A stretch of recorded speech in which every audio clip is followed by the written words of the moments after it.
Coming up on today's podcast, we're talking about some of the biggest names that's still out there in free agency.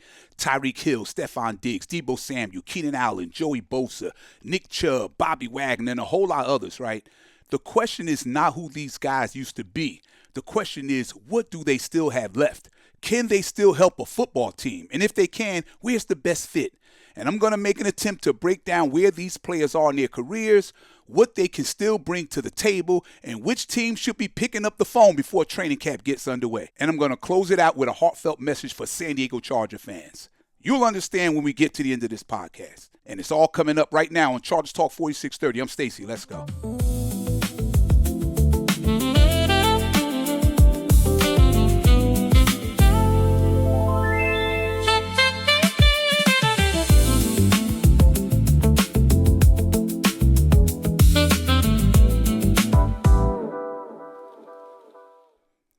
Hello and welcome to Chargers Talk 4630. Okay, people, let's do this.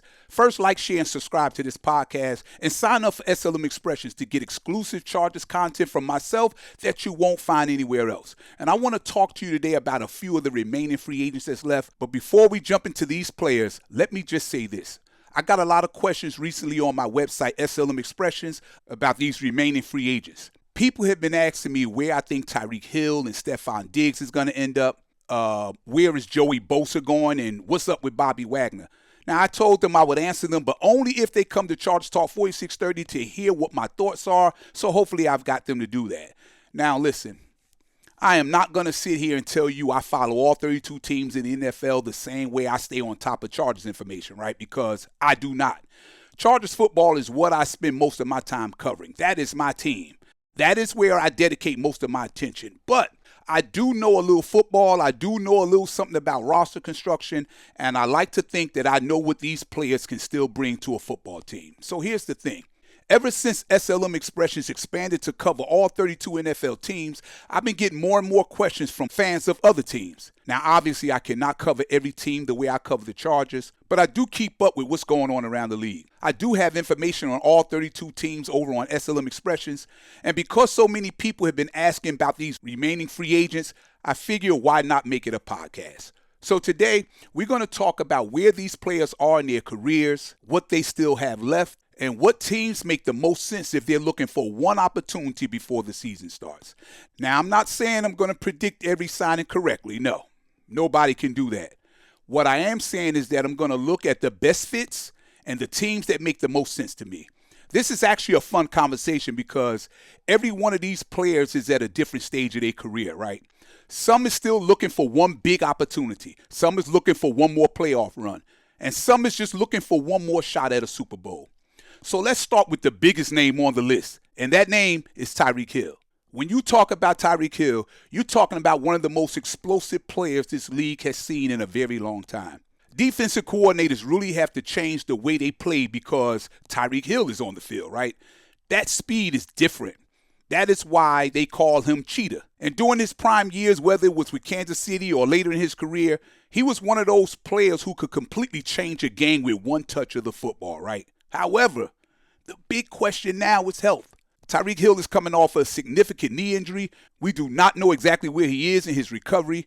We do not know if he will be ready to start the season. And we do not know if he's still the same player. Now, am I saying Tyreek Hill cannot still play? No, that's not what I'm saying. Here's what I am saying. If Tyreek Hill is even 75% of what he was in his prime, he can still help somebody.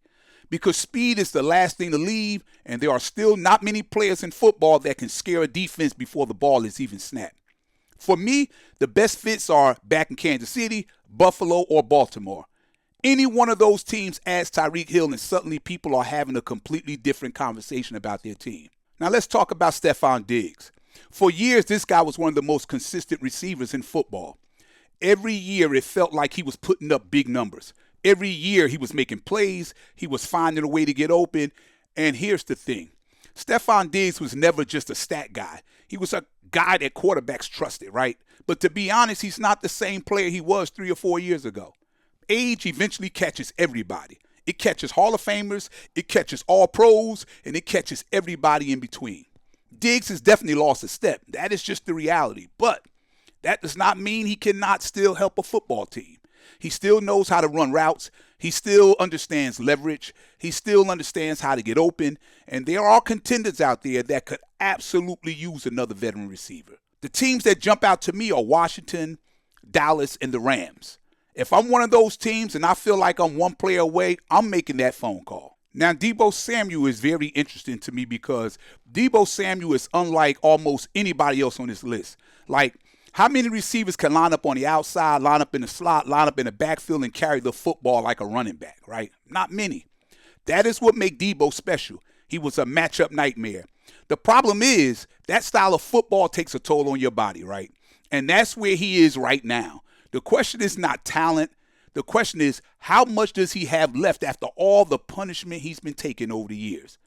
I still think Deebo can help a football team, especially if he lands with the right offensive coordinator. Kansas City makes sense. The Raiders make sense. I think the Steelers make sense. Creative offensive coaches can still find ways to use a player with Deebo's skill set. Now, let me be totally honest. This is probably the hardest player on this list for me to talk about because Charger fans know exactly what Keenan Allen meant to this organization. Listen, Keenan Allen was never Tyreek Hill. He was never going to beat you with blazing speed. That was never his game. His game was route running with a high football IQ. His game was understanding exactly where to be and when to be there. There is a reason people called him Third and Keenan. Now here's the thing. The Chargers have clearly gone younger, faster, and more athletic. And if the Chargers were planning on bringing Keenan Allen back, they probably would have done so already.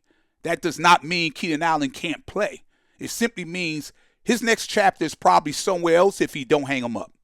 And I still think he can help a contender if he stays. Buffalo makes sense, Dallas makes sense, and Cincinnati Bengals make sense. What Keenan Allen does best never goes out of style. Reliable hands, route running, and moving the chains. Now let's talk offensive tackles because everybody wants to talk about quarterbacks and receivers. But let me tell you something. You better be able to protect your quarterback. Taylor Decker has been one of the most dependable tackles in football for quite a while now. He ain't flashy, and he's not somebody that gets talked about on television every day, right? But offensive line coaches love players like him. Cam Robinson is another guy that could still help a football team, right? Honestly, one injury during training camp and both of these guys could suddenly become very valuable. I would say the Patriots, Titans, the Saints, and the Jets. Those are the kinds of teams that make sense to me. Good offensive tackles are hard to find. The Chargers are so blessed to have Joe Alt and Rashawn Slater. Now let's talk about Joey Bosa. The conversation with Joey is simple. His talent was never the question. The question for him is health. When Joey Bosa is healthy, he's still one of the best pass rushers in football. I don't think anybody debates that. The problem is teams are trying to figure out how many games they're actually going to get out of him. Now, there have been rumors and conversations going on for years about Joey Bosa eventually teaming up with his brother, Nick Bosa, in San Francisco. And I have to admit, that would be fun to watch. Could you imagine having to block both Bosa brothers? Man, I think that would be a problem for a lot of teams. But I think Detroit and Minnesota make a lot of sense right now. Those teams feel like contenders that could use one more pass rusher. Now, Jadeveon Clowney is another interesting name, right? Because depending on who you ask, people either think he has underachieved or they think he's had a solid career. I think the truth is somewhere in the middle. He never became the dominant pass rusher many people expected, and that's mainly because of injuries, right? He can't seem to stay on the field, but he still has been a productive football player when he's played. Here's the thing. He still plays the run well, he still creates pressure, and he still can be very valuable to a team like Atlanta or even New England, right? Those are teams that make sense to me for Jadeveon Clowney. Now let's group these two together. Najee Harris and Joe Mixon. Both of these guys can still play. Najee Harris has always been one of the more durable running backs in football, right? Every year, with the exception of last season, he showed up and he answered the bell. And in today's NFL, availability matters. Joe Mixon is a little different. Joe Mixon can run, he can catch, he can pass protect. He's always been one of the more complete backs in football. And I think both of these guys still have something left. Dallas, Baltimore, Denver, and Chicago seem to be good fits for me for what he does. If a contender needs a veteran running back, both of these players should get calls. Now let's talk about Nick Chubb. If Nick Chubb could just stay healthy, we already know what he can do. We've seen it. He's one of the most physical runners in football, one of the most respected running backs in football. But the problem is nobody knows exactly what version of Nick Chubb they're going to get, right? And that is why teams are being very careful. But if I'm a contender looking for running back help, I'm absolutely making that call. Now let's talk about Tyler Lockett. He might be one of the most underrated wide receivers of his generation. Every year it seemed like everybody was talking about somebody else. DK Metcalf, the latest young receiver, the newest superstar. And all Tyler Lockett did was quietly go out there and make play after play year after year. Quarterback after quarterback. Coaching staff after coaching staff. The guy just produced. But Tyler Lockett is not the same player he was in his prime anymore. That is true, and he's getting older. He's lost some of that explosiveness, and he's probably not a player you want as your number one option anymore. That does not mean he cannot help a football team. Because what Tyler Lockett brings is professionalism, he brings experience, he brings route running, and he brings reliability. And there are a lot of young receivers around this league that can learn a lot from a player like Tyler Lockett, right? I actually think Tyler Lockett is one of those players that could end up signing right before training camp or even after a training camp injury. Because veteran receivers like him always seem to find a home. The teams that make most sense to me are Denver, Green Bay, and Houston Texans. Those are teams where he would not have to come in and be a star. He would just have to come in and do what he's always done. Make plays when his number is called, move the chains, help a young quarterback, and be a leader in that locker room. I still think he has something left in the tank. I do. And finally, Bobby Wagner. Listen, I know Bobby Wagner is not the same player he was 10 years ago. I know that, and you know that. Everybody else knows that too. But here's the thing. This man can still play. Did you know he had 162 tackles last season for the Commanders? He had 4.5 sacks and 2 picks. And 79 of those tackles were solo. Man, please. This man is a great leader with experience, and this man has seen it all, especially on defense. Bobby Wagner still brings all of that. Now, I'll say Philadelphia makes sense, Baltimore makes sense, and Green Bay makes sense. And I'm keeping it 100. If the Chargers wanted to add another solid, big-bodied veteran linebacker in the middle of that defense, I would not hate it. I won't say they have to do it, but man, he is a big-bodied linebacker that's a tackling machine who still understands the game at a high level, and it cannot hurt, right? At the end of the day, every one of these players has something left to offer. The question is not whether they still can play. The question is, which team believes they can help them get where they need to go or where they're trying to go? And that is what makes this time of the year so interesting, because all it takes is one phone call, one injury, one opportunity. And suddenly, one of these players is right back in the middle of the playoff race. Now, before I get out of here, I want to talk about something that wasn't even supposed to be a part of today's podcast. About a week ago, I was online talking with some San Diego Padre fans. Now, as most of you know, I'm a New York Mets fan. I've been a Mets fan my whole life because my mother was a huge Mets fan. And growing up in New Jersey, in the New York area, that is who we grew up watching. But during the conversation, a few people who knows me from talking Chargers football, they asked me something that I thought was very interesting, right? They said, man, how are you a Mets fan and a Chargers fan? And I kind of laughed because they told me that for years they just assumed I was a Padres fan because most Charger fans they know are Padres fans too. So I explained it. I told them, listen, I grew up on the East Coast. The Mets were my baseball team because of my family. But when it came to football, the Chargers were always my team, always. And that conversation eventually led to something else, us talking about the Los Angeles Chargers. Or should I say, the San Diego Chargers. Because here's where things got real interesting. I told them something I said many times before. I never really hear many San Diego fans talking about or supporting Chargers anymore. And their response was immediate. They told me a lot of us don't support them because they left us. They told me they'll never get over it. They told me they'll never forgive it. And they told me that they'll never wear Chargers gear again. And I have to be honest.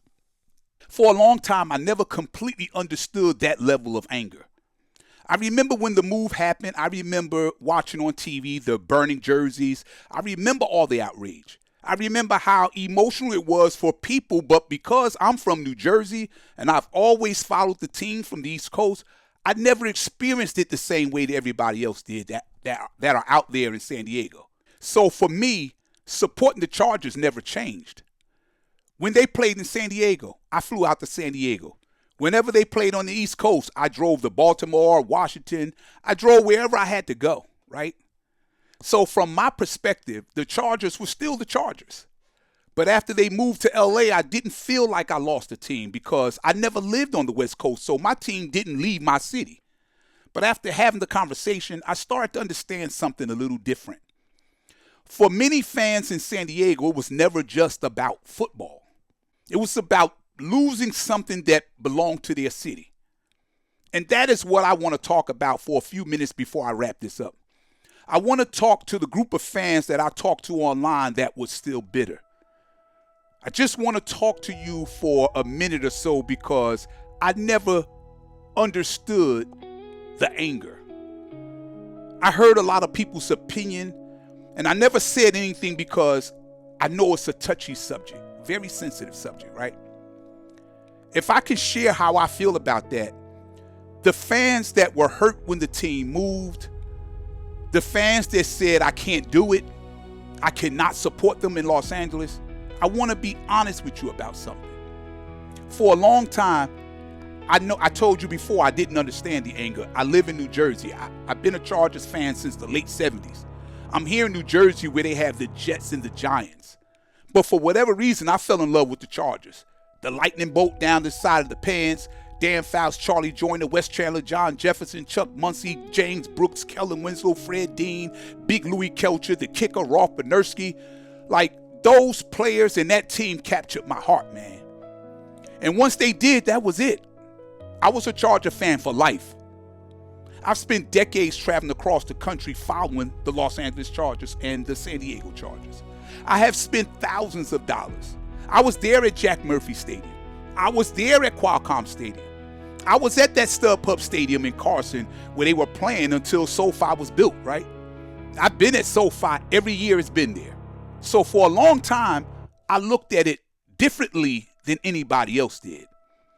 I was always saying, I live all the way in New Jersey, and I'm still supporting the team. I did not understand why some people walked away. It just didn't register to me. But then, when I started talking to more people from San Diego online, and I listened, I heard their stories. I heard the hurt. I saw the hurt. I heard the resentment. I heard the feeling of being betrayed by the team, by the owners. And for the first time, I really understood. Because from their perspective, it was not just a football team moving. It felt like something they loved so much was taken away from them. That's what I got from the conversations that I had. And when something you love is taken away, that kind of hurt runs deep, right? So if you're one of those fans out there, I am not here to tell you you were wrong because you wasn't. I am not here to criticize you. Who the hell would I be to criticize you? But I understand now. I really do. And I want to tell you something else. That saying where they always say time heals all wounds. I know it's been a decade now, 10 years, and that's a long time. Let me ask you guys a question, and I want you to really, really think about it to yourself. If after all these years you still find yourself checking the scores, if after all these years you still watching the Chargers draft, if you still take a peek and see what Justin Herbert is doing from time to time, if you still find yourself wondering whether this could be finally the year that the Chargers prevail and get that Super Bowl trophy, then maybe your heart really never left. Maybe it was just hurt. Maybe it was broken. Maybe it was just disappointed. You were disappointed. Absolutely, I agree with all of those things. But maybe you really never left.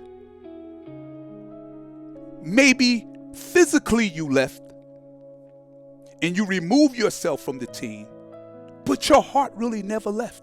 If you find yourself still doing those things, your heart still pumps powder blue.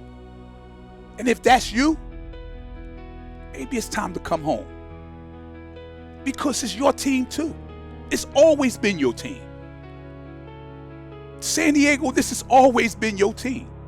This team does not just belong only to the city of Los Angeles. This team does not belong only to the fans who stayed. This team belongs to every Charger fans who invested their heart, their passion, their love, their emotions, their time, their money, all of that over all these years. The fans in Los Angeles, the fans in San Diego, the fans across the country, the fans across the world. This is our team. And to San Diego, it's your team too. So come home. Come back and be a part of this journey. Come back and be a part of what could be a magical season.